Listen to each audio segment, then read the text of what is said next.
All right, let's get started, folks. My name is Jim Meadows. I serve as the secretary for the LGBT plus Archives Project of Louisiana, and I have a very low voice.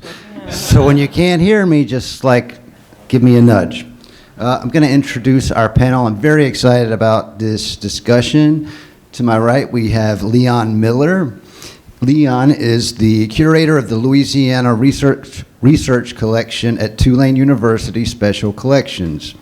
Preserving the LGBTQ plus heritage of New Orleans is a special mission of that collection, which serves as the archives for the LGBT Community Center, the Knights d'Orleans, and the ACLU of Louisiana. It also preserves the papers of noted activists such as Stuart Butler, Rich McGill, Frank Perez, Alan Robinson, Skip Ward, and carnival designer Mickey Gill. Lee is a past president of the Academy of Certified Archivists and a fellow of the Society of American Archivists. And next we have Wayne Phillips. Wayne has served as the curator of costumes and textiles and curator of carnival collections at the Louisiana State Museum since 1998. Wayne is responsible for a collection of over 50,000 artifacts, including historic and contemporary clothing, accessories, and textiles of all kinds, as well as an encyclopedic collection of artifacts documenting all aspects of Louisiana Carnival celebration statewide. Wayne has made strides in expanding the State Museum's holdings documenting the LGBTQ community in Louisiana, with particular interest in gay carnival crews. In 2014, Wayne served on the steering committee that founded the LGBT plus Archives Project of Louisiana. Y'all are too accomplished. I can't read all of this. Just say our names. Just say our names. Oh, thank God Almighty. So we got, the next two folks we have here are my friends Josh and Maigen. That's Josh Burford and Maigen Sullivan, and they are the co-directors of Invisible Histories Project in Birmingham, and they are documenting queer history across the South. So very happy to have this illustrious group of folks here. So I'll just get right started with the questions, if I can find them on my phone. Just a basic 101 question. And what are archives? How do they differ from museum collections? And how do archivists acquire material? And who decides what is worthy of being archived? In 30 seconds or less. Go, sir. Lee, won't you, sir? You're the real archivist. Oh, great. That's about 16 questions, and this is working? That's about 16 questions in one, so I'm a little thrown about where to start with that. The great historian of archives was Ernst Posner, and Posner believed that archives started between 5,000 and 6,000 years ago in the ancient Sumerians, where they built structures to house clay tablets recording commercial and land transactions. The ancient Chinese, French, Romans, all had well-developed archives, but the modern archive tradition is generally thought to have begun with the French Revolution, where the French revolutionaries gathered state documents from various buildings and brought them together into one place, the French National Archives, which today remains the oldest and probably largest national archives in the world. The American archives tradition started somewhat later, about 20 or 30 years after the American Revolution, where soldiers who fought in the Revolution were dying out, and with them their memories of that conflict. The Founding Fathers were dying out, and with them the traditions at that time. And so there was kind of almost a generalized fear that if the public didn't do something, the memories of the Revolution would be lost. And so they started forming in the United States historical societies, beginning with the Massachusetts Historical Society, the oldest historical society in the country, where they brought together the papers of important men, a great man theory of archival collecting. There was a second great wave of American archival creation, and that was 20 or 30 years after the American Civil War. Much the same thing was happening in the South. The soldiers who fought in the Civil War were dying out, the Confederate leaders were dying out, and there was a need from the old Confederate sympathizers to reshape the narrative of the Civil War because they wanted to come back to power. And they wanted to come back to power by creating a narrative that said the Civil War was about anything other than the right to buy and sell people. It was about the right to individual liberty. It was about states' rights. It was about anything other than slavery. And so they started a second great wave of archive building in the South in the 1880s and 1890s. I've got a point in there somewhere, and that is that archives are never created in unencumbered from the times in which they were built. Archives are always created with an agenda, and you can determine what that agenda is by analyzing their collecting policies, analyzing the kinds of collections they chose to preserve. Actually, I can go right from there. That's very, very wise what you said. Lee is exactly right. As a curator, I essentially do the same thing that an archivist does. It's just that as a curator, I have physical objects in my collection. I have three-dimensional objects. I have costumes. I have quilts. I have coverlets. I have doilies, shoes, boots, jewelry, anything that you are wearing on your body right now. My museum has 100 of them, or 500, or 1,000 of them. But what is interesting about what Lee just said is that certainly the history of collecting reflects the values of the time. The Louisiana State Museum, which is the official state historical museum for Louisiana, state supported. I am a state employee. We are a state agency. We report to the Lieutenant Governor of Louisiana, who is over all of the state cultural agencies, including state libraries, state parks, which does bring its issues and challenges, but we try to manage those. But what is interesting about the history of collecting and what archives and what museum collections are is that they definitely reflect the values of the times. My museum was founded in 1906, so for example, we have a huge Confederate collection because those were the people who were donating materials, and that was the priority of museums throughout a large part of the 20th century. Interestingly, though, you look at very specific time periods, and of course we existed during World War I and World War II, so we have GI's uniforms that were brought back from the war and given to the museum literally off their backs in 1911, 1919, 1920, the 1940s, and into the 1950s. And then what's wonderful about what is happening now is that a lot of the collections that have been acquired for the last 100 years or more, they're valuable. They're part of the story of our history, but we're looking in different directions now for what we're collecting. And of course, being a part of the LGBTQ community myself, it has been a big part of my mission to add extensively to that area of our collection. Because I'm in the community, I know people in the community, I know the history of the community to many degrees, although I'm always still learning much about what has been accomplished in the history of the state by people in our community. But these are the stories that in the past have been left out, marginalized, as we say. And now it's really incumbent upon us to fill in those gaps. It is always easier, though, when you are a part of the community to collect from within that community. Interestingly, this is just statistics, but I think about it from time to time. I am actually the first man who has ever had my job at the museum. All of my predecessors were cisgender, heterosexual women, which is fine. There's nothing wrong with that. And every one of them had their collecting priorities. My immediate predecessor, for example, was former military, so she liked to collect a lot of militaria, uniforms and that kind of thing. Her predecessor was a textile artist, so she dedicated a lot of her time collecting textiles, handmade textiles, quilts, embroideries, those kinds of things. Another one of her predecessors, going back to the 70s and 80s, was a fashion historian, so she collected a lot of fashion, which is great. My interests are a little bit different. I focus a lot on Carnival, because that is a collection that is lumped into the costumes and textiles collection. And being a part of the community, I have tried to steer the collecting towards documenting gay carnival. What is very good, though, and I wonder if Lee would agree with this, what I have observed when I really started getting into this, and I know I'm going on, I'll shut up here in a second. When I really started getting into this field of collecting, I went back and looked at the efforts that my predecessors made in this field, collecting particularly Gay Carnival. And of course, them all being women, I was interested what came in at what time and what their collecting priorities were. A lot of things, of course, that come into the museum's collection are just thrown at us. They're unsolicited.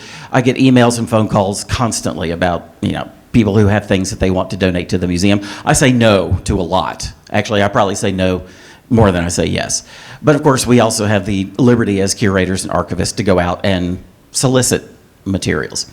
And it became pretty clear that when my museum first started collecting Gay Carnival materials, those donations were actually made by the curators themselves. So these women were allies in the community, obviously. It became very clear very quickly that they were allies. And they attended gay balls, and they had gay friends who were in these balls. And they went to those balls, got ball invitations, ball programs. They had friends in the community who wore costumes in these balls, and then the women who had these jobs gathered those materials personally, and then personally in their own name donated them to the museum. So I'm very thankful that they made those efforts early on. I think to some degree that may have been maybe one of the only ways beginning in the 1970s that this field of collecting was sort of taken seriously, when the curator herself acquired these materials personally and then donated them in her own name. I've donated a few things in my name over the course of time, but it's kind of unusual for curators to donate to their own collections. Not completely unheard of, but a little bit unusual. But I'm very thankful for the efforts that my predecessors made to do what they did when they could. But timing, vision, opinion, subjectivity comes into play maybe more often than it should, hopefully less and less over time. But it's an ever-evolving mission and an ever-evolving career as well. The one additional thing I'll add to this is that because all of my work is public archiving, specifically around the queer community. So I've only ever collected queer materials. But when it comes to what shows up in the collection, part of it is the work that we do with IHP is getting the community to trust the institution. Because queer people don't want to give their stuff to state-funded institutions, to academic institutions, because if our stuff isn't rejected or thrown away, it's misclassified so you can't find it. Like, it's not enough to have something, like you have to be able to find it. And so, especially in the 90s, when so many queer collections were listed as women's studies as an attempt to obliterate them. So what shows up isn't always just what's not in the collection, it's also what is in the collections too, and are you able to find it? So one of the things we did in Charlotte was we discovered that there were collections that were listed under sodomy, there was whole collections listed under child pornography, and that was a decision made by an archivist, like not just a community person. So we have to be able to solicit materials from collections, especially from queer and trans people of color, who very rightly so do not see themselves represented and hold on to their materials because they're waiting for the right place to put things and not just a place to put things. Okay, thanks, y'all. Let's see. So given the long and ongoing history of erasure of LGBTQ plus identities and stories, how do researchers and archivists find materials related to the upstairs lounge fire or other materials that document our history? And how can the community be empowered to get our history out of the closet? How do we make this work? How do archivists make this work within the community, building that trust you talked about?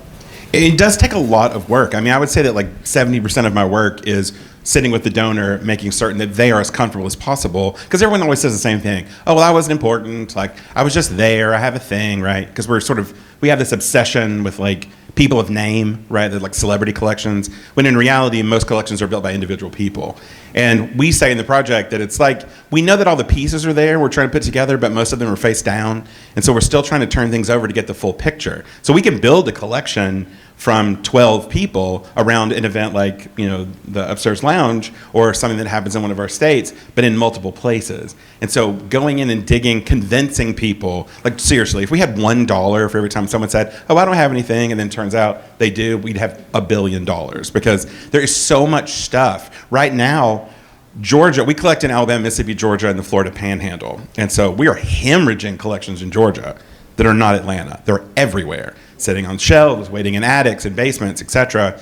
And then going into those places and saying, okay, so we've done the work as IHP to vet the repository. Like the people we donate stuff to sign ironclad contracts for how the materials will be used, how they will be described, how people can find them. And that way the community feels better about giving us their materials, so that once it's there, people can start to research it. And then we can figure out what we don't have, which is sometimes even more difficult, I think, when someone says, oh, you should talk to Bob Stevens or whatever. He has everything. And Bob might have something, but one of the things we do with every donor is that we ask every donor to give us the names of 10 people that inspired them.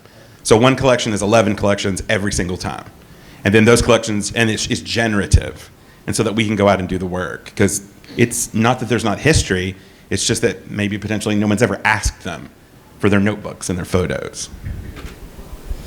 I think too, there's really two things I'm thinking about. The first is that you should go to the archives. You should go meet your local archivist, because archives should just be guardians of public knowledge, which means everything in there belongs to you. And so you need to go and meet these folks. A lot of times things are mislabeled, or they're kind of confusing labeled because of whoever named them, whoever processed. So getting to know your local archivist, they know very intimately their collections. And so whatever you're into, if it's local history, if it's state history, whatever that might be, talking to these folks, we walk into museums and libraries and archives all the time and say, hey, we run an archiving project. And they're like, here's the back door. Come on in. Let's go exploring. Archivists are super cool, so you should definitely go see their stuff. The other thing is, if you have read a history book or you have watched a historical documentary, you should go see those primary sources for yourself. Because those historical interpretations are super important, especially for access and getting the community involved. But those are ultimately interpretations. And so when you go to an archive, you kind of get to skip that middle person, right? And you get to see the primary document, and you get to see what were the people saying themselves. And then if you're in a really cool archive, you get to hold it in your hand. And I'm not going to get all woo-woo on you because I don't have human feelings like that. But feeling something, holding something that somebody made, some queer person made in 1965, there's a transmission of power that you're not going to get in a book, that you're not going to get in a digital copy. And so going and touching and connecting to your elders in that way is really important, and something that we don't do a good job of. That is so wise. That is such good information. Exactly right, 100%. I have those same experiences when I'm collecting. But I will share a story, and it's a sad story, but I think it has a good ending that's very relevant to this particular question and this particular event this weekend. Some of you know this, those of you who have done research on the Upstairs Lounge fire or have written about it. I see a couple people, 2 or 3 people in this room who will know this. Before I started at the museum, I started at the museum in 94. I became curator of costumes and textiles in 98. I did an internship at the museum in 92, so I've been with this museum for over 30 years. But when I first started at the museum, there was an exhibition in the Presbytere, which is one of our big buildings on Jackson Square, about the history of fires in New Orleans. In fact, it was actually the commemoration of the 100th anniversary of the founding and professionalization of the New Orleans Fire Department.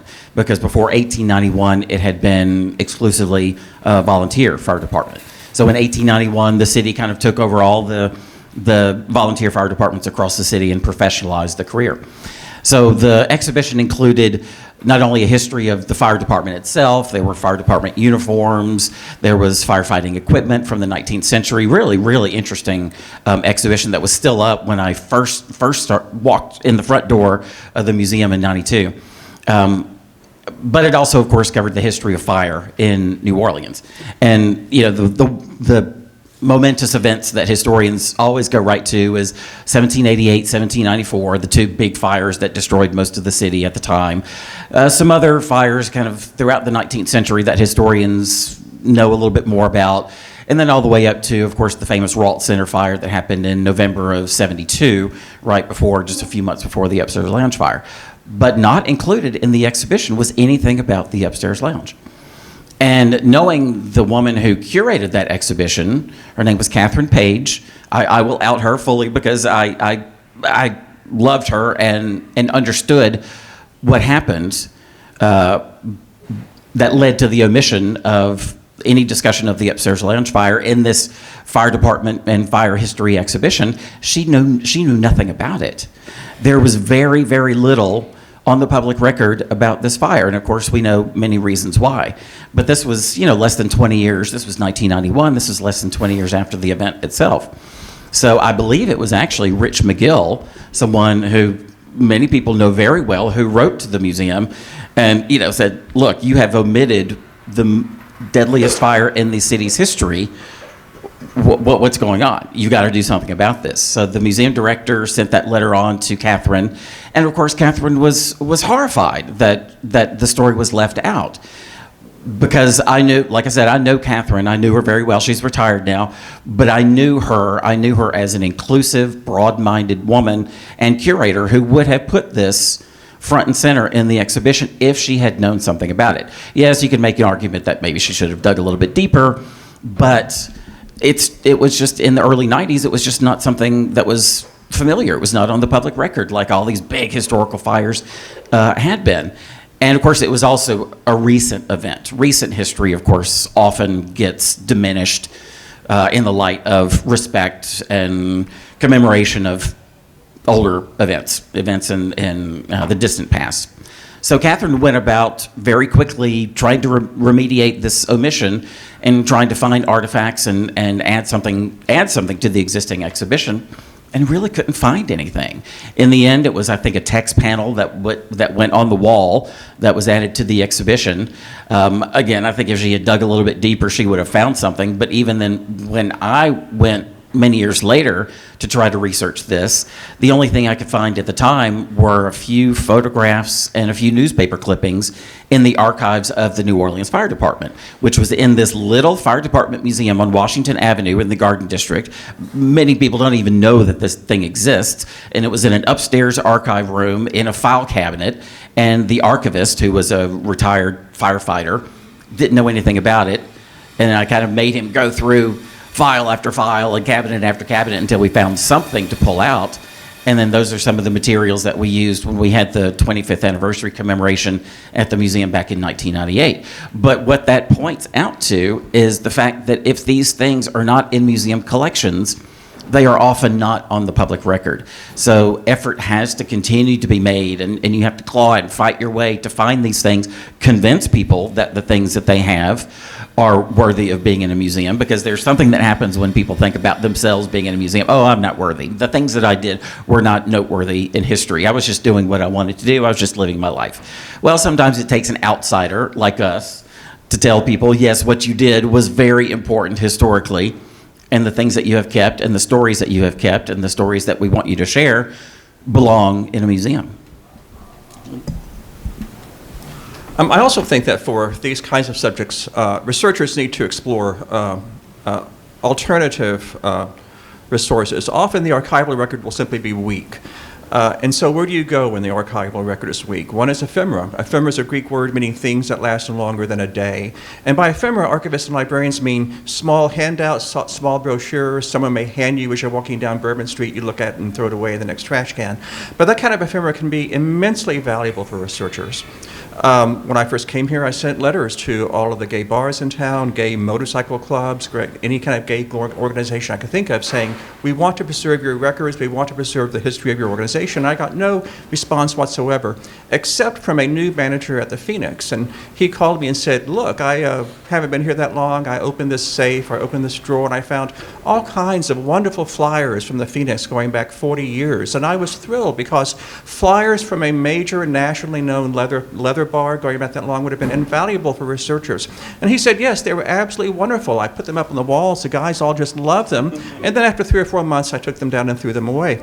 And it was just crushing. It was just heartbreaking, because those kinds of things that seem so insignificant can be invaluable for researchers. Another thing that I think is especially important, did I mention oral histories? I think particularly important for LGBT people is oral histories. But also we all run what are called collecting institutions, collection archives, collecting museums, or also research archives. That is, we get up in the morning and we religiously read the obituaries. We talk to groups. We speak to Kiwanis clubs. We see what's out there that needs to be preserved. We talk to people who own it. We try to get them to give it to us, to acquire title to it, and bring it back into our institution. But there are also archives called institutional archives, and the city archives is an institutional archives, not a collecting archives. And I'm so glad Bobby is here, because Bobby just brilliantly mined the city archives for his research. A city archives only preserves the records of the city. It doesn't collect anything it doesn't own. It preserves the records the city creates as a function of doing the business of the city. That is, a city archives only preserves records it already owns. The city creates its records, it owns those records, it preserves those records in the archives that it owns. And so those kinds of institutional archives, I think, are also going to be very, very important for the gay community. What are the challenges of archiving materials that have to do with disasters and laws, like the upstairs lounge arson, the AIDS crisis? What are the sensitivities involved in that? Privacy issues involved in documenting our history in general, fear of being outed oneself, or that a family doesn't want you to be outed, after you die. How do you deal with the tragedies and these kinds of sensitivities in LGBT archiving? I mean, this is such a tricky question, right? Because the reason why people were in the closet for so long is because it worked. Like, the closet did what it was supposed to do, which was to keep you out of the public view. And so for people who were in the closet, even if for a brief amount of time, like, that feeling of not wanting to be as visible is the whole purpose of doing it. And so it's no small thing to ask a queer person of any age to turn over their life to you in total, right? But it is so crucial that we try to get beyond the fear of the outcome of an outing, because the message of the individual person and what their life can represent to future generations, it has to be our main focus. Now, this doesn't mean you can't sit down with a donor and say, how comfortable are you with X, Y, and Z? Like, you can get that level of comfort. But I worked with a donor in North Carolina who had 27 years of love letters between herself and her partner. And when her partner died, she just put them in a drawer. And she said, no one was going to want to read these. And I'm like, no, you don't understand. We don't have lesbian love letters. Like, we need them. They need to be digitized. They need to be put in people's hands. Well, she wasn't out when she was alive. Well, then I need you to make a decision for us, because that representation in the archive, in the public, is so important that we have to do that. Now, when it comes to tragedy, I think, especially with HIV, we're, seeing the AIDS memorial quilt in '87 on the National Mall was like such a game-changing moment. But the way in which we have imagined the pandemic that was HIV/AIDS has to change moving into the 21st century, because people are living longer, HIV positive. Now we have ways to protect ourselves and others from the infection. And so we need to think about how we're preserving ahead, and also where preservation must take place to give us lives back. I've been thinking a lot about what you've been talking about with the lounge fire, that there are still unidentified people, but there are also hundreds of thousands of unidentified gay men and women who died in the 80s and 90s into obscurity, but their history still exists. It exists in patient records that can be redacted for use. They exist in the memories of their loved ones. And so I think we have to get beyond the knee-jerk fear of what might happen, because we have to think about the health, the longevity, and the history of the entire queer community from today moving ahead. And so that's a decision that we don't make by ourselves. We make it with the donor and their families, but we have to do that. We have to make those decisions, because who knows what we could learn from these collections. Well, another thing that Josh brought up is this thing called redaction, which is very commonly used. It's where you cut something out, particularly in digital form, that you don't allow to be publicly accessible. Sometimes there's a time frame. Sometimes it's because kids are underage. All sorts of stuff that you might redact. But we're coming across redaction not as a recognition of someone's privacy or the wishes of the donor, but as homophobia, quite frankly, where they're over-redacting queer collections. For example, there's a collection that's been digitized at a university in California. It's a Mississippi collection. In fact, it's most of Mississippi's queer history. And they were doing wedding certificates in the 1970s for queer couples. Cool as shit, right? Who got married? I don't know.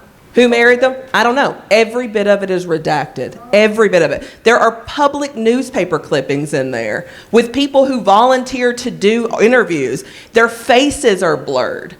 That is homophobia. That is queerphobia. That is transphobia. They're over hiding us in order to protect us when, one, it's not their culture because they're from California. And two, let's get around that. Yeah, thank you. And two, then it's obliterating like this passage of knowledge. And if they're guardians of knowledge, but they're keeping it from the public, then they're not doing their purpose. So when we're redacting, we have to be very thoughtful. Why are we removing this? And what is that impulse that's driving us to hide these names? I'll share one perspective on the collection that I've created. I haven't had anybody that I've collected material from shy away from their name being on the public record. And again, going back to like our first question, it's all about timing. If this had happened 20, 30, 40 years ago when we were collecting these materials, that story would probably be very different.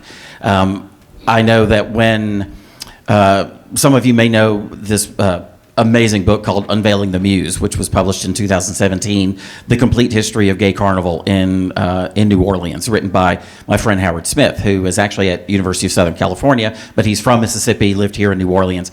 I helped him extensively with that book. He used a lot of materials that I had collected for the museum are illustrated in that book.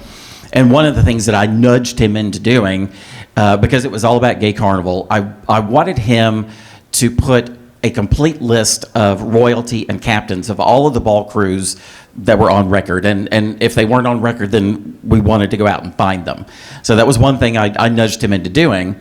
And I helped him do it because he was in California and I'm here, so I'm on the ground, and was kind of his go-getter in the city, and looking for archives and looking for names to add to these lists. And of course, it also meant that we had to be sensitive to do all of these people who are still alive want their name on a list that's going to be in a book that hopefully will sell tens of thousands or hundreds of thousands of copies one day.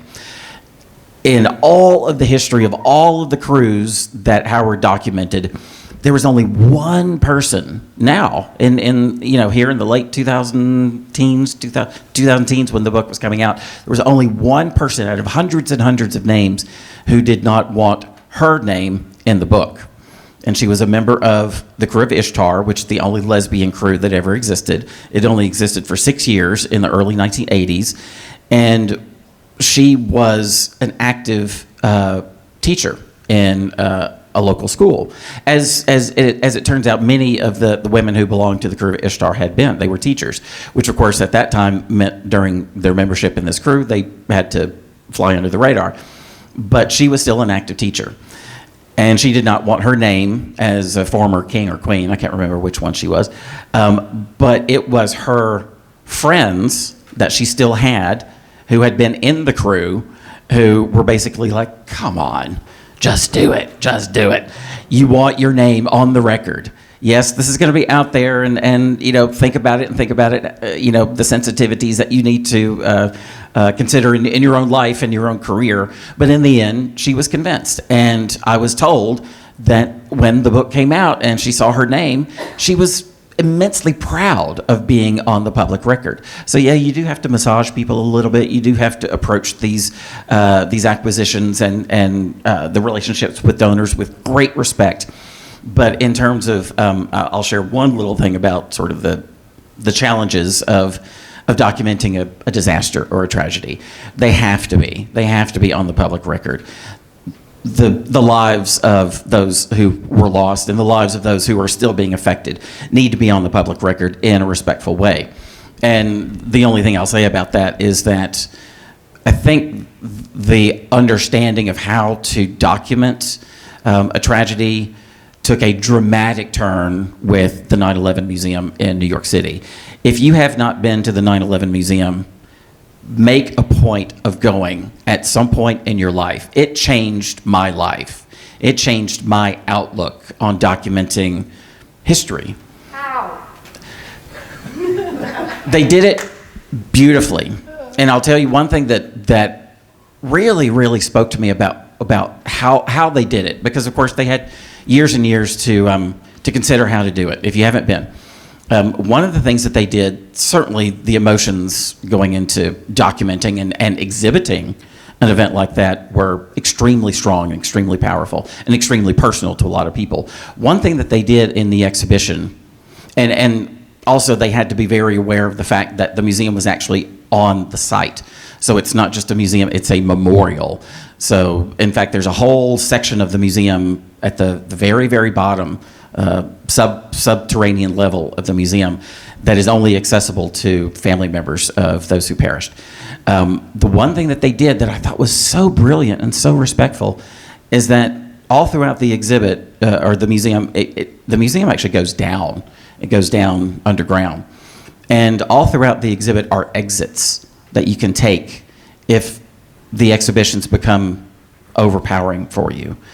And I just loved the sensitivity of doing something like that. Now that's an extreme example of a tragedy, but that is a way that you can still honor the legacy of those who perished and their families, but also honor the sensitivities, the emotions of your visitor. And that's something that archivists and museum curators always have to keep in mind. It's about the donor, but it to some degree also has to be about the visitor too. I'm good. You're good. There's so many questions I want to ask y'all in such a limited amount of time. Here's one that I'm really interested in. So what are the challenges around getting approval from people in power, such as museum leaders and boards, politicians, these people in power and control of the archives? How do you work around them to not only to get the materials, but to make sure it's accessible and preserved?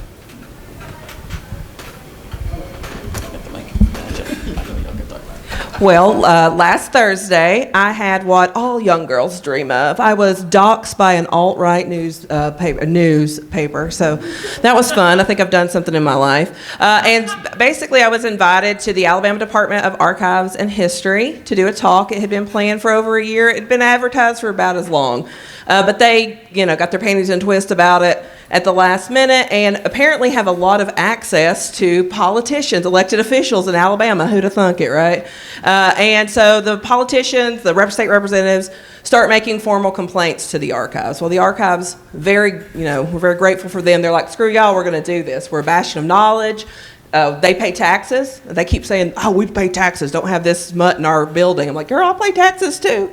But anyway, so we go there. It's a whole big to-do. And now the state representatives are threatening to cut $5 million from our state archive, as well as forbid any sort of sexual-related materials or education. Now, the Alabama Department of Archives and History is one of our repositories. So they're a huge textile preservation organization from us. So just the act of talking about queer history, because the talk was literally just about Alabama's lesser known queer history. It wasn't blatantly sexual. It should have been, but it wasn't. In hindsight, I should have just gone. But is that they're coming and they're starting to go for things like history, education, because it's a way to erase. So much of the issues that we're experiencing now, we've been here before. We have the answers. Our elders fought these verbatim. The Anita Bryant rhetoric is verbatim to the groomer rhetoric right now. And they protest and they shut down the orange juice industry, y'all, like by saying in New Orleans, we're not drinking your mimosas, right? And so we've been here, we've done that, we've got the answers, and they're in our archives. They're in our histories, and that's why they're going after them. So we have to, while we're fighting for living humans, we have to fight for the folks before us too, because blocking that history is going to block all of that knowledge, and we're going to be starting all over again. First archives in the United States, Oh, for Stabler in Alabama? Well, roll down tide. No kidding. We have so little to cheer about. We'll cheer about that. So, fighting for last place, y'all. It's exhausting. But, I mean, the truth is, too, like when it comes to it, the best way to do it to fight politicians is to start an independent nonprofit that does queer archiving and you give people the finger. But the way that we have, I think, been able to work around these hesitations, is what I'll call them, is by sitting down with the archivist and finding out what their individual institutional political problems and areas of difficulty are before we start. Because that way when we sit down with them, we'll know in advance, like, well, this is always going to be a problem, or it has always been a problem. And then that way when we approach them with materials, we can contextualize for them the benefit to the institution for the inclusion of LGBT history. And so it's with us, we have a legal team, a pro bono legal team of 23 gay lawyers who are all super excited about doing stuff like this. Although, they want to write legal documents, but the legal documents that we have built are working because they protect the institution and us. And we have a nuclear option in our repository agreement, which is if an effort is made to limit access to the collections or to remove them, then they come back to us. And then we will rehouse them someplace else. And so what we're trying to do is we're trying to work within a system that we know, we as two individuals who are queer, who are interested in history, we will not be able to change the entire political climate of Alabama. What we can do, however, is find the right places like Birmingham Public Library, some of our smaller institutions, HBCUs, places that are used to working around political rhetoric, and then making sure that that is the home of the collection, because our number one priority is accessibility. Like, we say this a lot, but the difference between archiving and hoarding is who sees your stuff. Like, you have to be able to show it to people. It is not enough to have something. Like, that thing has to be in the hands of the public. Because items, and I'm the same way, what you were saying earlier about having that visceral response to being at the 9/11, like going to the Smithsonian American History Museum and getting a behind-the-scenes tour and putting on white gloves and holding a brick from the Stonewall riots, I was crying in a processing suite. Literally, it's a brick. It's not the only brick they made in New York in 1969, but like knowing that that is not just sitting in a box. It's on a display. It is traveling the country. Like, that's what allows us to prove to these humans that if you're talking Alabama history, Louisiana history, Mississippi history, you are talking queer history. Because it isn't just that we've always been around, we've also always been meddling. We've always been kicking up a fuss, or we're playing organs on your church every Sunday, right? Or coaching your softball teams. That's what we've been doing, so we've always been here. It's idiotic and plainly discriminatory to say, well, we can't have that. Well, yeah, you can. You can, for absolute sure. And then working our networks that way. And you can't let it stop you. No. You have to keep going. You have to keep going. Well, a curator like me, I'm full of stories. So sit back. Let me tell you this story. And I'm looking right at Robert Spatson because he is a big part of the story. Robert Spatson is a pioneer in this community. I love that man right there. And Robert's helped me. He's a longtime writer in the community. Robert's helped me put together a program back in 1995 at the museum. It was called Pride in Our Heritage. Now, I was a very young, new curator at the museum. I was very idealistic, just out of college, and I was a very proud person, and also I had fallen in love with the gay community in New Orleans as a young person. It was one of the reasons why I moved here. I was raised in Mississippi, went to school in Tennessee, and then came down to New Orleans right after college. And I had learned a lot about the history of this community, and I wanted to put it out there. And not just an exhibit. And exhibits are great, but I wasn't an exhibits person at the time. I was in the education department at the museum. So we put together a lecture called Pride in Our Heritage. Roberts was the keynote speaker, and we also had Rich McGill on the panel because he was one of the leaders of the effort in the early 90s to get the anti-discrimination ordinance passed at the city level. And one of my colleagues at the museum, Karen Leatham, who was a PhD historian, she talked about Gay Carnival. So it was a very nice, sort of well-rounded program. And it experienced no pushback from the leaders of the museum. It was just part of sort of, what museums do when we talk about, different communities that have contributed to our history. Well, unfortunately, 1995 was also a gubernatorial election year. And the lieutenant governor, who was always over the State Museum, was running for governor. And when one of her opponents found out about the program, because we had publicized it, we put out flyers like you used to do, and it was, in all the newspapers and everything, we were publicizing it. And when her opponent found out about it, knowing that she was over the museum, he called her out on it in the newspaper, saying, "Why is the state spending money on this gay programming?" And then, of course, she came back and said, "Oh, well, I knew nothing about it." So it ended up being just this, football that kind of was punted back and forth between the two of them. So it just got worse and worse and worse. This was 1995. And in the end, the day before the program, I was invited to go on one of the local morning shows to sort of defend the program. The interviewer, those of you who have been around in New Orleans a long time, Sally Ann Roberts on WWL. Love Sally Ann, always have. And she was very kind and very gentle. And she asked me one question at the start of my interview on television, live television, and I'm like 24 years old at the time. Never been on live television before. And she asked me one question, and it was done. And then the rest of it was about the content of the program. Because of that, because of all the newspaper coverage, when the event took place, it was in June of 1995, 350 people showed up for the program. It was a standing room only, overcapacity of the room where it had been, but it showed that the community at large was noticing what was happening and were going to be a part of the success of the program. The PR director at the museum told me that nobody had even ever come close to that attendance except Ken Burns. When he lectured at the museum one time, he got about 315 people or something. I remember these numbers very vividly because it was such a big deal. But that showed me that, yes, these things are going to get picked up, and yes, these things are going to have political challenges and political pertinence. But, you've got to push through whenever you can. But I think you said something very, very wise, and it's something that I keep in mind.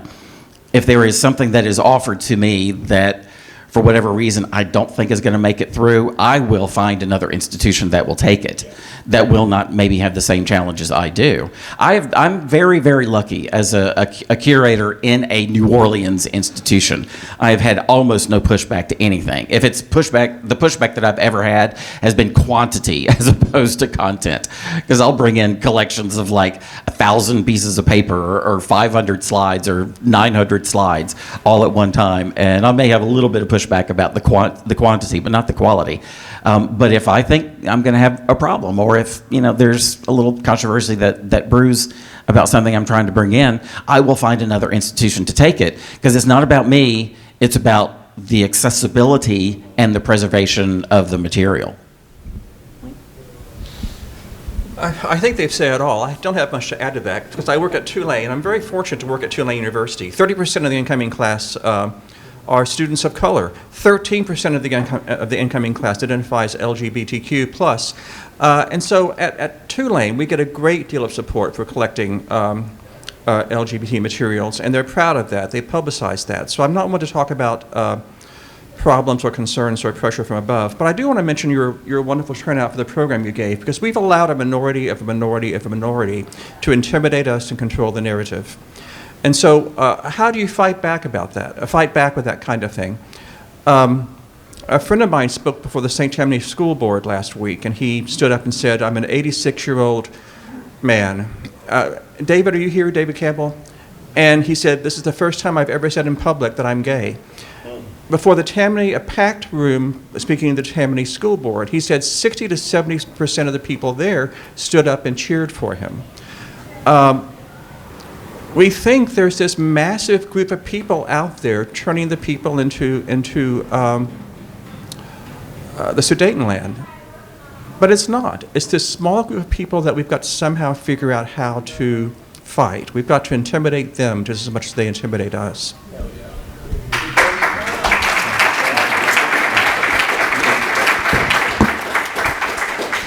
There's so many more questions. I think we have another 10 minutes. Is that? How has the LGBTQ plus movement affected the archival profession as a whole? And can archiving be considered activism?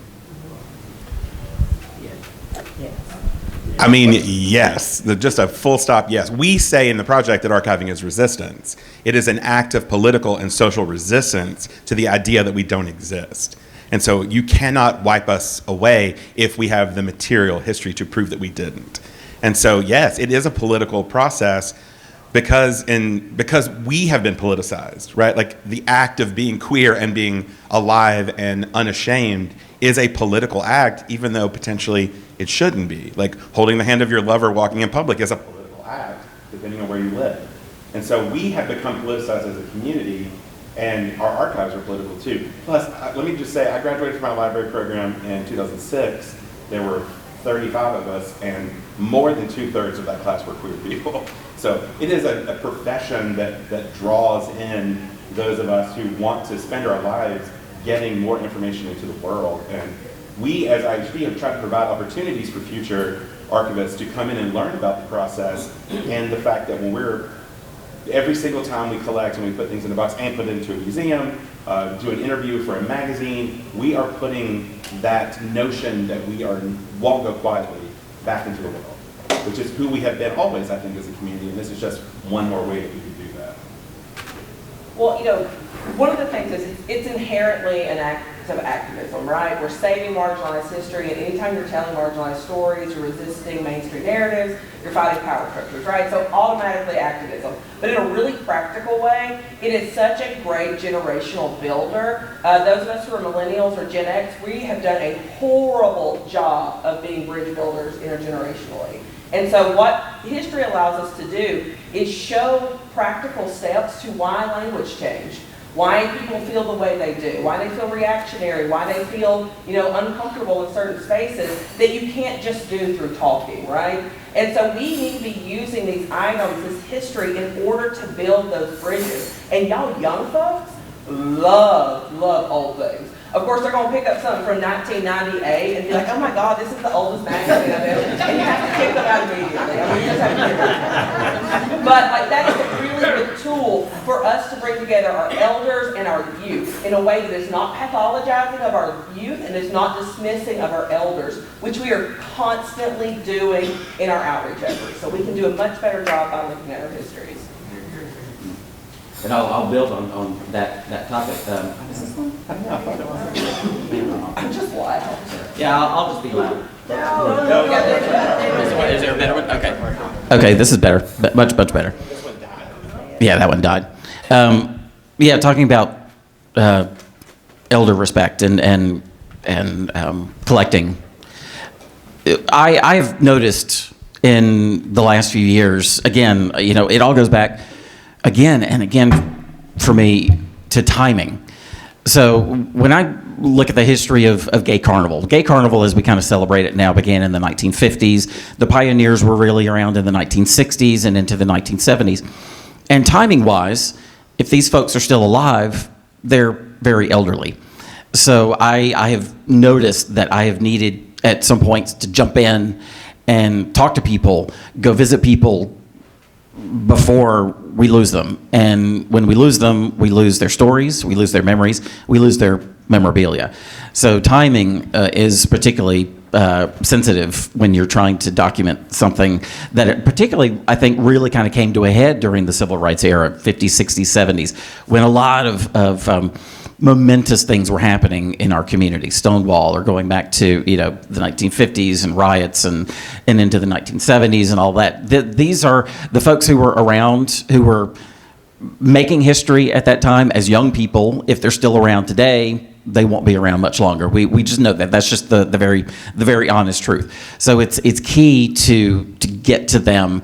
Just you hear all the time, of course, about the greatest generation, World War II, and the effort that was made to speak to and record the memories of World War II veterans while we still had them. And I think that was met with extraordinary success with the opening of the World War II Museum and books and projects that honored those who had been veterans of the war. They got to them at just the right time and made it a concerted effort, made it a deliberate attempt to do that instead of waiting in the background, waiting for these stories and these artifacts and this memorabilia to fall in your laps. you do have to go out and get it, and you do have to communicate to the folks that you're talking to, no matter what their age is, but particularly with those who may have been in the closet at one point, that your stories belong in a museum. They need to be on public record. For 60 or 70 years, the archives profession was dominated by cis, white, straight men with PhDs. And so during that time period, the archival profession was all about authority. We are the authorities. We are the professionals. We are the archivists. We know better than you do. Give us your stuff and just trust it with us. Trust us to do what's best for it, and don't ask any questions.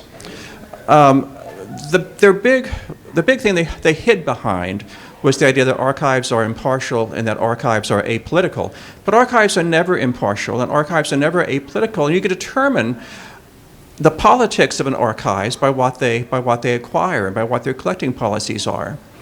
Often with research archives or collecting archives like I have, it's determined by your board. So in my case, our collections were determined by the Tulane University Board. Tulane was founded by a former Confederate general. Its first president was aide-de-camp to Robert E. Lee. And so where are Stonewall Jackson's papers? They're at Tulane University Special Collections. Where are Robert E. Lee's Gettysburg letters? They're at Tulane University Special Collections. Where are dozens of Confederate officers' papers at Tulane? Where are the papers of Jefferson Davis? Anybody? At Tulane University Special Collections. And so when you get to a new institution, you have to fight that kind of thing. You've got to determine what the policies were in the past and then determine what you need to do to move forward. Well, about 20 or 30 years ago, the archival profession had this sea change in leadership, where it moved away from white straight men with PhDs to multiracial women with a full range of gender identities and gender expressions. And so the first thing they did was to attack this idea of archives being impartial. They said, no, archives are always impartial, and you determine your politics. You are politically active. Being an archivist is inherently a political act, and you determine your politics by what you collect. And so archives today are radical, thankfully. They are political, thankfully. And it's been wonderful to be in a profession that's gone through these kind of profound changes and very meaningful changes. I think we're getting right there to the end. I was hoping we could talk about link rot, y'all, and how all of these, the past 20 years, the Tumblrs, the Twitters, places where the most marginalized people were finding their Connect listservs, and how that stuff is disappearing, and who's taking care of that history. And we can't talk about it today. It means we have to talk more in the parking lot. But y'all, please give a hand to this amazing group of people. Bill. I just wondered if you talked about visiting archives, and I just wondered if there was do y'all give tours? I know that Wayne does during Mardi Gras, and if but you don't want people doing it all day, every day. So I just wondered, do y'all give tours at any time? I mean, thank you. Yes, I mean, we have collections in our office, and we invite people to come by HP anytime, see anything we've got, come look at the materials. We also encourage them to visit our repository partners. Like, just within the last 3 years, the LGBT collections at Birmingham Public Library are now the most requested collections for visitation that they have. We've outpaced their civil rights collections because people want to see this material because it's so new for them. They've never seen it. So yeah, we send people to archives all the time, and it's a really funny business because most of us, I don't know where your office is, but most of ours are in basements, right? So we're basement dwellers, and so we're in the dark a lot, like we're on lower levels, but archivists really want you to come in, like bother us, do you know what I mean? Like, we'll put this notebook down from Jefferson Davis for 5 minutes and like talk to you about something. And so I think, I echo what Maigen says, like, go and meet these amazing people that are doing this work because they want you to see their materials. Do you want to? Just briefly, archivists are a little different from museums. That in archives, you acquire something solely for the purpose of making it available. And you want to make it available in as easy and as comfortable and as welcoming a way as possible. That doesn't mean we do tours. We have a gallery where people come in and look at select holdings. We're happy to talk with them about the holdings that we have on display. But to use the archival materials, you need to have a project that you're working on. You need to be doing research in this area. You need to be looking for your family's history in this area. So we make our materials easily available to researchers, but or to anyone. I mean, you don't have to be a professional researcher. We're ethically obligated to make our holdings available to everyone on an equal basis. But it's not like a museum where you might have a tour of the holdings. You know, our holdings are a bunch of gray boxes, four linear miles of gray boxes. It's not really something you would want to spend an hour looking at. Yes. I want to give a shout out to someone who's been documenting our history for decades and is doing it today, and that is Valda Lewis here. She is a superhero in my mind. Thank you, Valda, for all you do.